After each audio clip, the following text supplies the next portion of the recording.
Chers amis, chers auditeurs, bonjour, Monique Nakache à l'antenne pour Paris Culture et Spectacle. Alors cette semaine va être une semaine haute en couleurs avec peut-être 2 livres, peut-être un seul livre, vous verrez bien. Nous allons d'abord commencer avec Joseph Daniel, à qui je dis tout d'abord bonjour. Bonjour.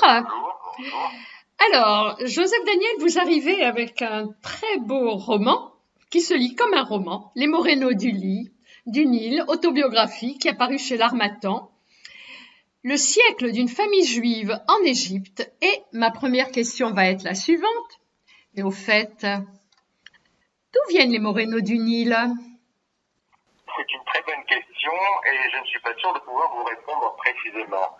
Vous l'avez appelé roman, c'est un récit, mais en même temps c'est un récit dans lequel il manque tellement de pièces que on a du mal à reconstituer l'arrivée exacte. On sait grosso modo que notre ancêtre le plus ancien a dû débarquer, lui ou ses parents, à Alexandrie, très probablement aux environs de 1840. On sait qu'ils s'appellent Moreno, donc il y a une filiation très claire avec l'Espagne, l'expulsion des Juifs d'Égypte des Juifs d'Espagne, excusez-moi, en 1492. Mais pour le reste, quelle est l'origine dans le bassin méditerranéen?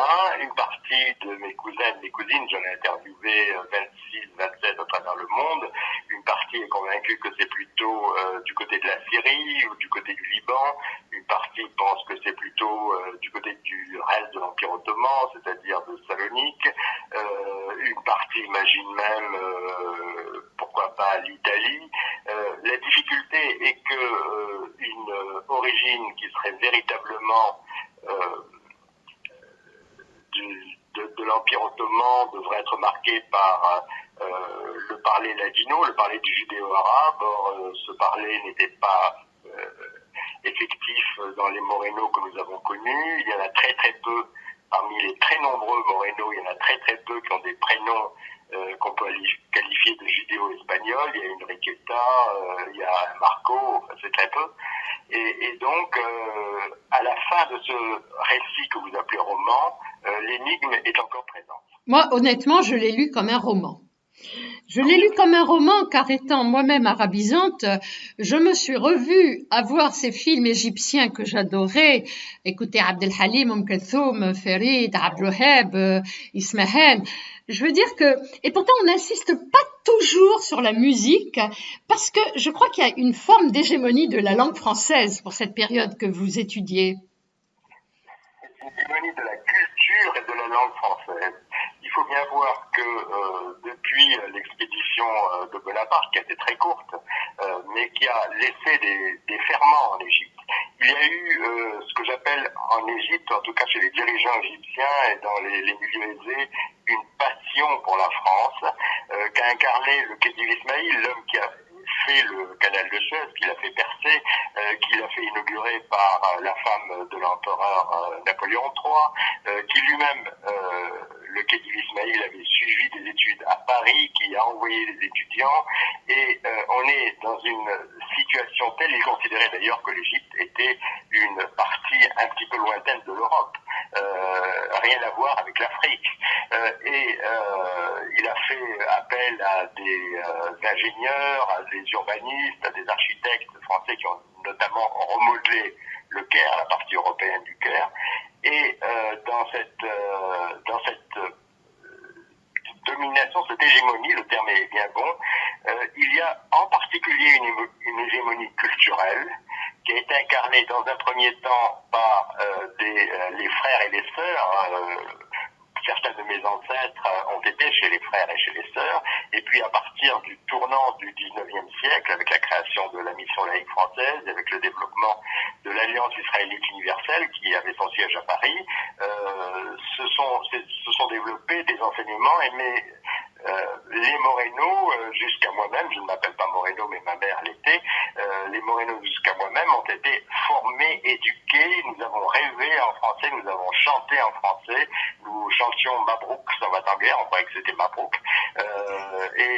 nous avions une prédilection pour la France, ce qui nous mettait dans une situation très étrange, parce que à l'école, En cours d'histoire d'Égypte, on nous apprenait que nous descendions des pharaons. En cours d'histoire de France, on nous apprenait que nos ancêtres étaient les Gaulois. Et à la maison, on nous expliquait que nos ancêtres étaient les esclaves des pharaons en question. Et on vivait très bien avec ce melting pot culturel, intellectuel, qui plus tard, évidemment, a créé beaucoup de souffrance parfois. Pour d'autres raisons sur lesquelles nous allons revenir. Alors, Joseph Daniel, dans ce livre, dans ce récit, il y a des figures hautes en couleur sur lesquelles on aimerait bien insister. Il y a par exemple Fortuné qui a été vénéré par ses 10 garçons et filles. L'une des Fortunées. L'une des Fortunées, parce qu'il y en a 2. Il y a la belle-mère et la belle-fille. Absolument, qui portent le même prénom et le même nom. J'imagine les scènes familiales. D'ailleurs, je crois que l'une des 2 est la génitrice de Roland, le père de la carte à puce. La mère de Roland Moreno, elle détestait d'ailleurs ce prénom de Fortuné et se faisait appeler Fernande ou Fifi. Mais sa propre mère était une Moreno, donc de ma famille maternelle, et elle a épousé mon oncle Charles Moreno, fils de l'autre Fortuné, qui était son propre cousin, et c'est un mariage qui était à la fois un mariage d'amour, en tout cas il apparaît comme tel, et que je décris comme parmi une pléiade de mariages arrangés, comme un mariage dérangé, c'est-à-dire qu'il va y avoir un conflit très fort entre la belle-mère et la belle-fille, celle qui porte le même prénom et le même nom, qui va se cristalliser sur plusieurs éléments, mais en particulier sur la question de la paternité de Roland. Tout à fait, tout à fait.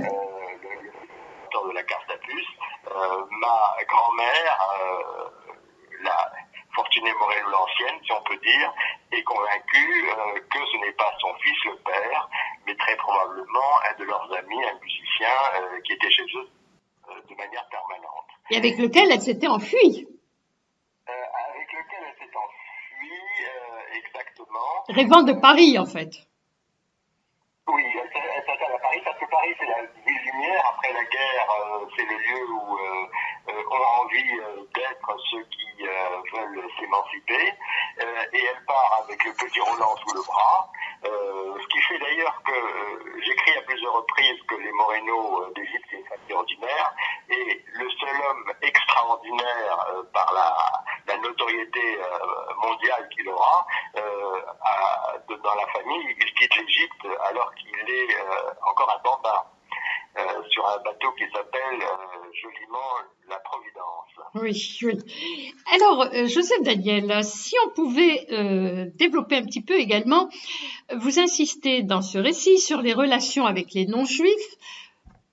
Dans une période du récit, tout se passe très bien, à tel point qu'il y a même des rapports filiaux entre une mère musulmane, la première aviatrice égyptienne, et une jeune fille juive qui est un petit peu une de vos... Absolument.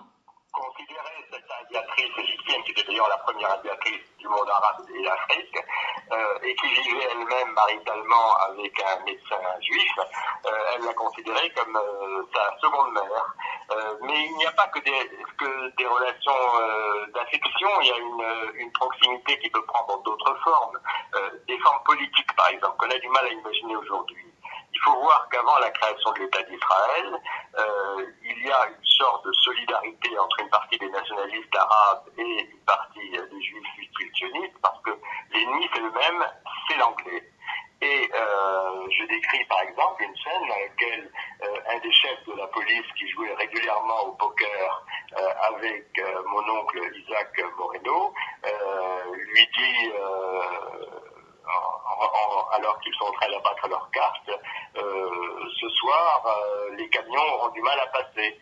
Et il lui fait ainsi passer une information disant que des camions qui doivent transporter du matériel vers la Palestine, qui est où les sionistes l'attendent, sont attendus par la police ou l'armée anglaise.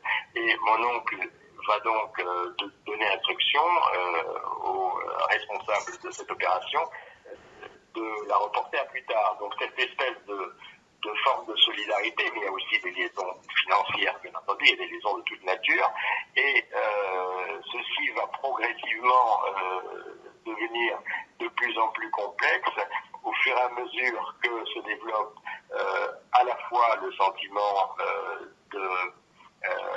une forme de nationalisme, se développent les ferments de l'islamisme avec le mouvement des frères musulmans, et puis, je le dis aussi, il y a une opération qui est la malheureuse affaire Lavonne, qui est un coup monté par un ministre israélien en 1954 pour discréditer le régime, qui va entraîner la mise à l'exécution, l'exécution de plusieurs responsables juifs égyptiens, et qui va commencer à installer l'idée que les juifs sont une cinquième colonne.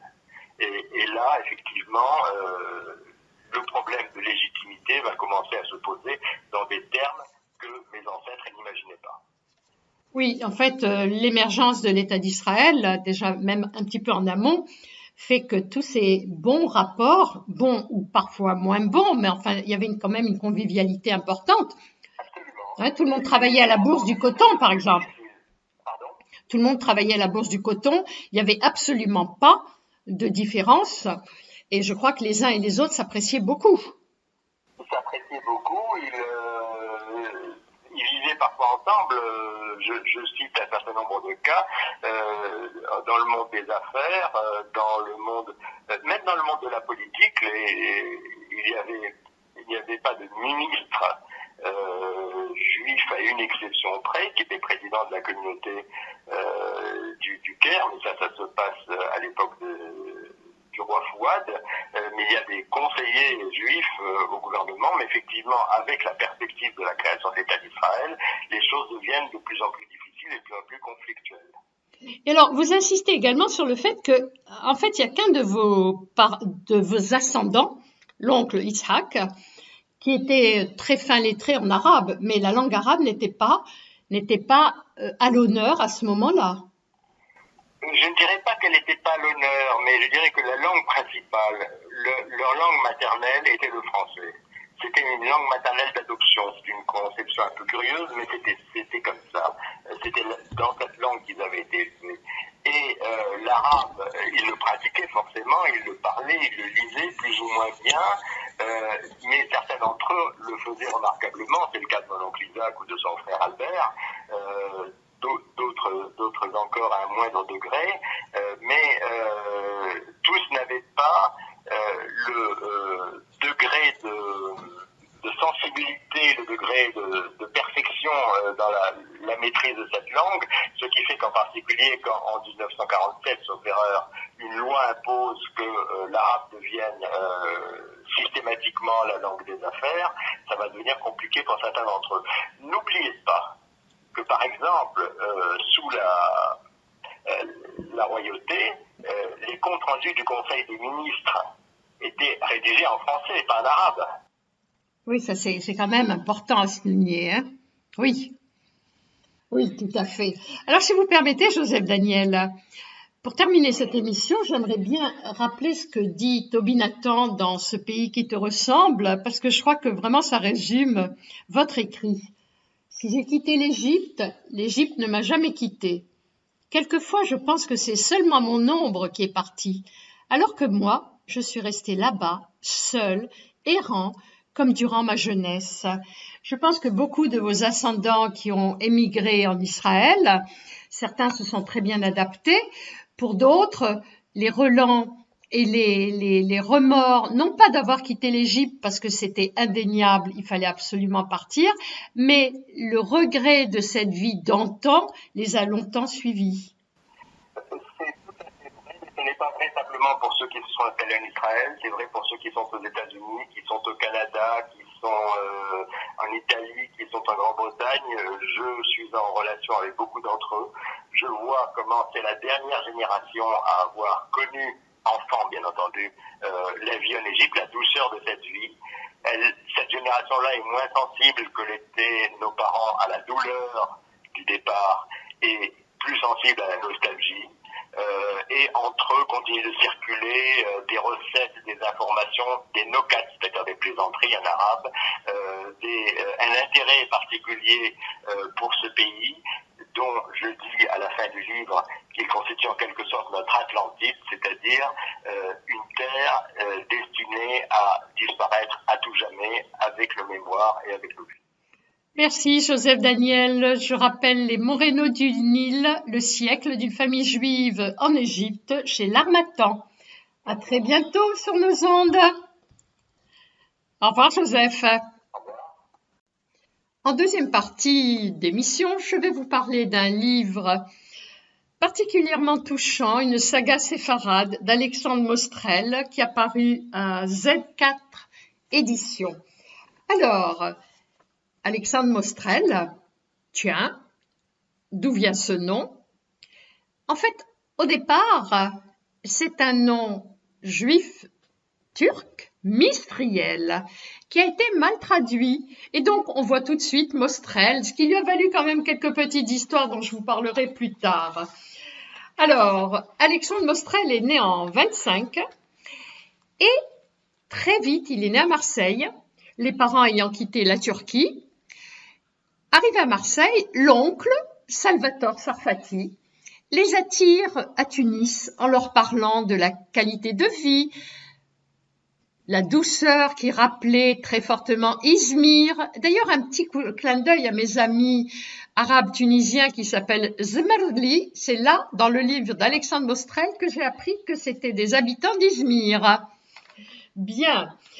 Alors, ce livre a été écrit à la demande de ses petits-enfants. Alexandre Mostrel voulait répondre à leurs questions. Ils étaient curieux de savoir ce qu'était cet héritage.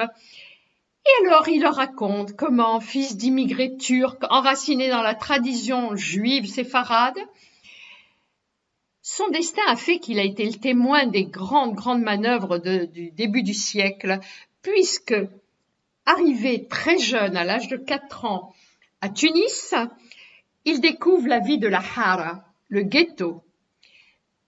Je rappelle que toute la famille ne parlait pas ni le français ni l'arabe. Il parlait le Giusermo, qui est une langue latine propre aux Juifs de Turquie. Et je vous invite vraiment à découvrir cette magnifique saga. Vous avez des chapitres entiers avec des proverbes dits par la mère. Alors moi, je ne vais pas me permettre de les lire en Giusermo, mais je vais peut-être en traduire quelques-uns, puisque Alexandre nous donne la traduction. Alors il parle. Non, je ne les trouve pas tout de suite. Ah oui, qui n'est tordu, jamais ne se redressera. Quanto cuerdo nasse nunca se enderecha. Alexandre ne m'en voulait pas, mais c'est quand même sympathique de faire passer ceci comme message. En bouche fermée n'entre pas mouche, ce qui voulait dire le silence est d'or. Il y en a un que je citerai pas. Mais nous avons été les esclaves du pharaon. Esclavos fuimos de Paro. Aujourd'hui je la mets, demain je la retire, qui est une expression coquine et ironique qui désigne une personne nonchalante, jamais pressée. À la fois tu interroges et tu donnes les réponses. Il y en a encore une, Paranahamu, quand les poules auront des dents. Ainsi, vous découvrez cette langue à laquelle il a été très attaché, il a démarré. Très vite, il était bien obligé, confronté aux enfants de la Hara qui parlaient en judéo-arabe.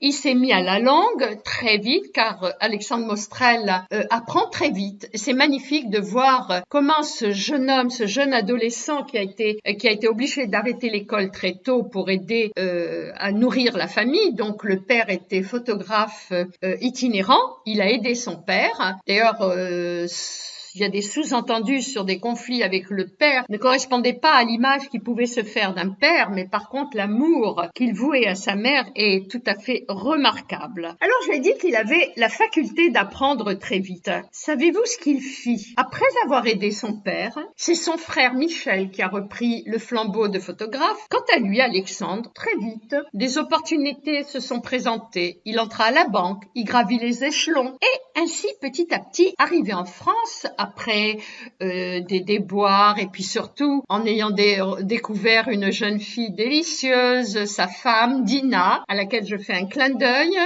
femme unique amour d'Alexandre Mostrel. Et donc ils arrivent, lui avance après avoir bataillé, fait la guerre en 39, avoir découvert Dachau.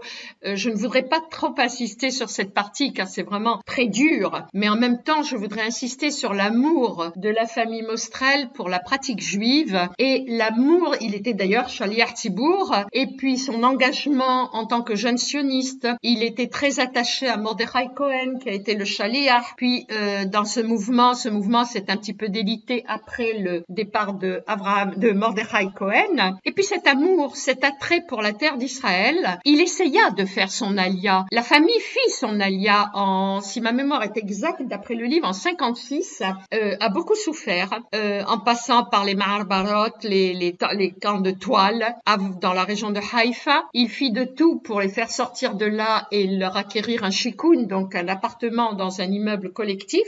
Tout ceci, il puisse le permettre en travaillant, en étant à Paris. Paris, qu'il découvrit d'abord seul, en laissant sa famille à Tunis. Il habita Saint-Denis, logé par l'employeur, mal logé, puis la famille arriva, personne aux alentours, une petite bicoque où il ne connaissait personne, et puis il arriva en demandant à son patron un autre logement. Il arrive dans la banlieue sud et il s'installe à Vanves puisqu'il travaillait de mémoire vers Montrouge. Il entre à EDF et là, une opportunité extraordinaire. Il découvre qu'il peut faire une formation en langage informatique, je crois même de mémoire le COBOL. Donc il apprend le langage IBM, il gravit les échelons et tout ce travail forcené lui permet en 85 d'acquérir avec Dina leur premier logement, j'ai bien dit, à Vanves, où ils eurent une action prépondérante. Il revient donc d'Israël, il est à Vanves, il s'installe, et puis la vieillesse arrive, qu'il vit relativement bien avec sa femme, et je dois dire que j'aurais bien aimé donner la parole directement à Alexandre, mais je ne veux pas